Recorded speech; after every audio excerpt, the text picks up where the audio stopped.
Olá pessoal, bom dia. Estamos aqui então nós para a nossa segunda aula de recuperação.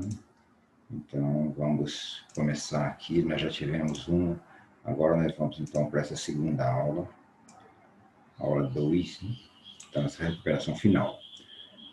Nessa aula nós vamos tratar da primeira geração modernista. Aula importante, então lembrando a vocês que nós estamos trabalhando voltado para prova de recuperação final para PRF. E os objetivos dessa aula de hoje é a gente revisar o tema relacionado aos manifestos e movimentos pós-Semana de Arte Moderna. Lembrando vocês que a Semana de Arte de 1922 foi o marco inicial do modernismo, né? E então, a partir de 1922, a Semana de Arte Moderna, começou a primeira geração modernista, começou o modernismo com a primeira geração, e aconteceram manifestos e movimentos. Esse tema é importante para a nossa prova, né? E eu ressalto, então, a necessidade da gente olhar para isso. O nosso tema está nas páginas 408 a 410 do livro. Então, vejam, 3 páginas só, né? Então, é importante que nós leiamos as páginas do livro e também essa aula. A primeira fase modernista, então, começou em 1922 e foi até 1930, é chamada de fase heróica ou fase demolidora. É um período de pesquisas e maturidade do modernismo. O roteiro da nossa aula de hoje, recordar a primeira geração, o que nós estudamos da primeira geração, né? E na nossa aula, provavelmente dito, a gente vai falar dos manifestos e movimentos, que é o tema mais importante para a nossa prova, os desafios da primeira geração, o manifesto da poesia pau-brasil, o verde amarelismo, a escola da AMP e a antropofagia. São os 4 movimentos, né? Os 4 manifestos e movimentos, são esses 4. Na aula 1, nós falamos sobre o pré-modernismo, né? Estudamos o pré-modernismo, que aconteceu no final, de finais do século XIX até 1922. Então, esse período foi um período de transição. Estudamos no pré-modernismo Euclides da Cunha e a obra Os Sertões. E agora nós vamos estudar, então, a primeira geração do modernismo, ok? Então, na primeira aula, pré-modernismo, hoje nós estamos na aula 2, a primeira geração modernista, depois nós vamos para a aula 3, a segunda geração, a aula 4, a terceira geração, a aula 5, um repasse geral. Como que nós devemos estudar para PRF, lembrando vocês que a nota de português e literatura são juntas, né? As duas provas são juntas no mesmo questionário.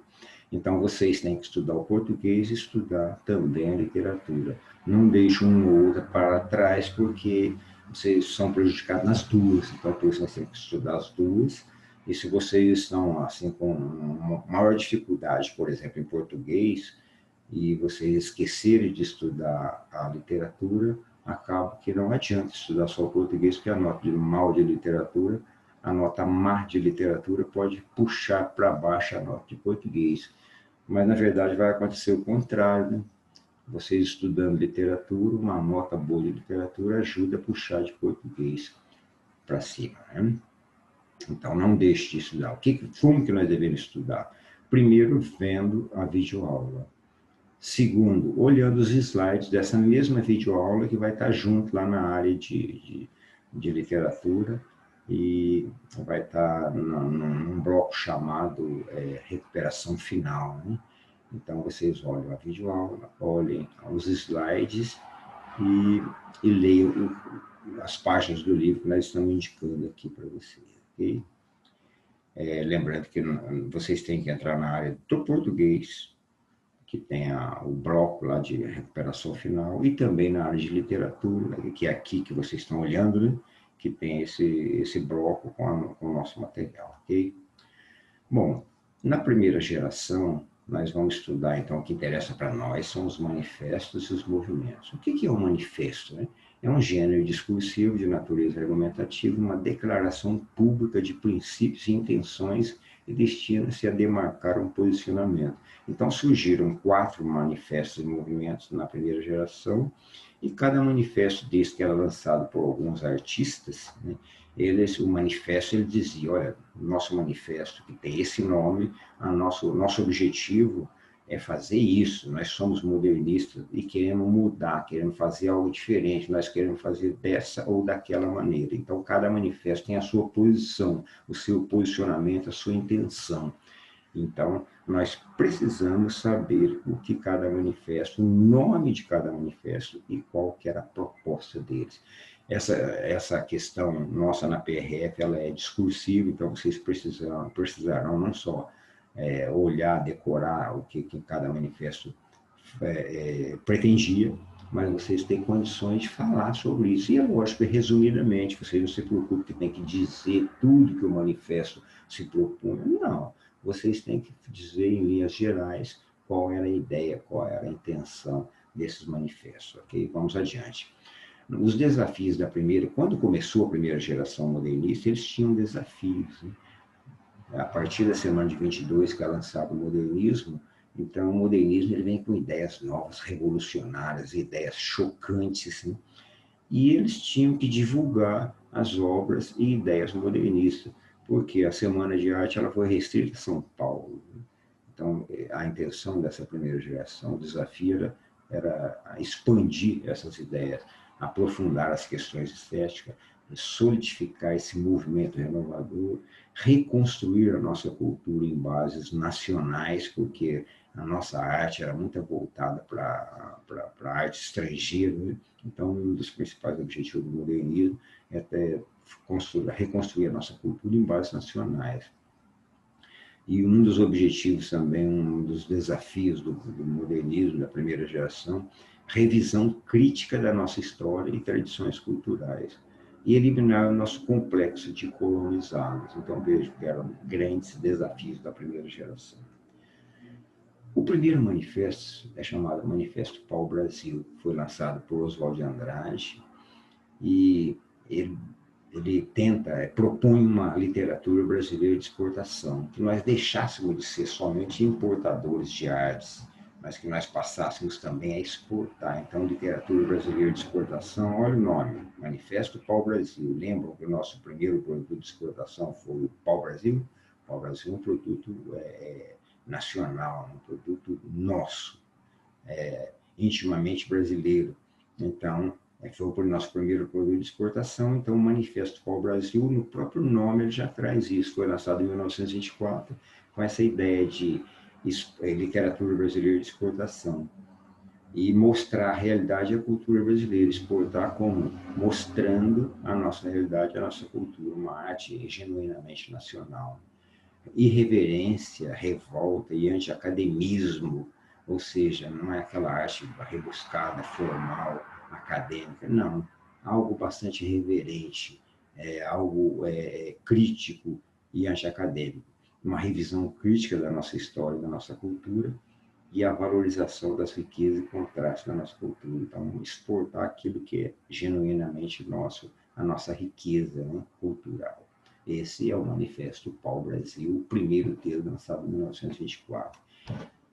Veja um trecho do Manifesto Pau-Brasil para a gente ter uma ideia assim, qual era a proposta dele.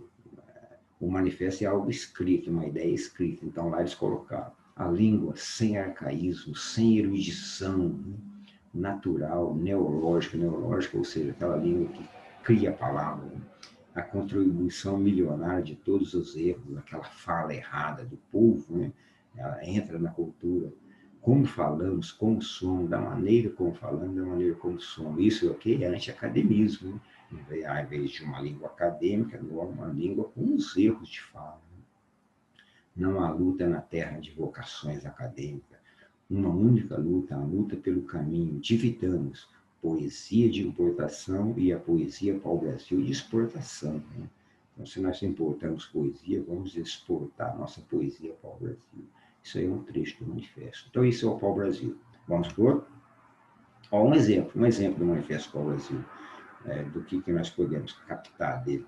Para dizerem milho, dizem milho. Para melhor, dizem melhor. Para pior, pior. para telha dizem teia, para telhado dizem telhado, e vão fazendo telhados, ou seja, vão construindo essa nossa cultura. Isso é uma poesia para o Brasil. Okay?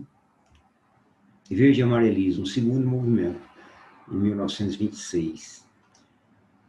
Esse verde amarelismo, a ideia dele, vejam só, é contrária, um pouco contrária, um pouco combativa ao pau-brasil, uma reação ao nacionalismo afrancesado do pau-brasil. Então, eles acusavam que o movimento pau-brasil era um movimento muito afrancesado. Não, eles queriam algo mais nacional, mais tradicional, rejeição às influências artísticas estrangeiras, não queria nada do estrangeiro, não.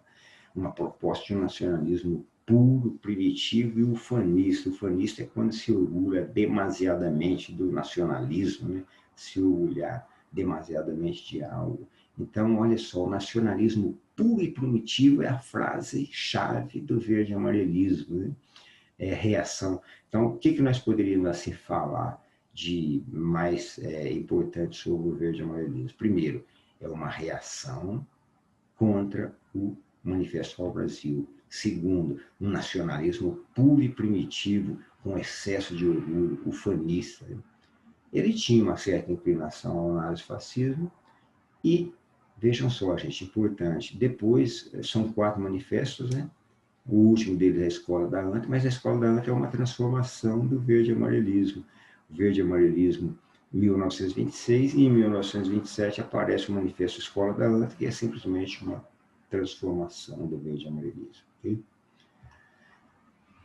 O outro, a antropofagia. O terceiro, a antropofagia, veja só o nome. O que é antropofagia? É o costume dos índios, de algumas tribos indígenas, de comer carne humana, né? Os índios antropófagos, comer carne humana. E que carne humana que eles comiam? Dos estrangeiros, né? Os índios comiam os europeus que eles conseguiam caçar. Eram os antropófagos. Então agora surge esse movimento da antropofagia, é a deglutição cultural. Vamos comer os estrangeiros? Não, vamos comer a cultura deles. Então, o mesmo Oswald de Andrade, junto com a Tarsila de Amaral e outros, eles propõem a devoração simbólica da cultura estrangeira. O que significa isso? Significa extrair o que for útil e inovador. O que é bom da cultura estrangeira, nós queremos sim, e vamos devorar, mas vamos manter a nossa própria identidade. Não vamos esquecer da nossa identidade, diferente de antes, que se importava a cultura e não dava valor para nós. Agora a antropofagia não, ela propõe, vamos sim, valorizar o estrangeiro, que é bom, vamos devorar essa cultura estrangeira, mas mantendo a nossa própria identidade. Que características tem esse movimento de antropofagia? O humor, o deboche, o sarcasmo, a ironia, crítica. Essa era uma característica forte da primeira geração, o humor, o deboche, o sarcasmo e a ironia crítica. A valorização das nossas origens, da nossa história e da nossa cultura. Então, isso era a antropofagia, o terceiro movimento. Então, do quarto movimento, nós vamos falando que é a Escola da ANTA, porque é uma transformação do verde e amarelismo. Então, todo esse conjunto de coisas que nós comentamos aqui, vocês precisam estar em condições de comentar isso, de falar sobre isso. E eu lembro vocês que é importante nas questões discursivas que nós não deixemos de falar, que nós falemos sobre os movimentos.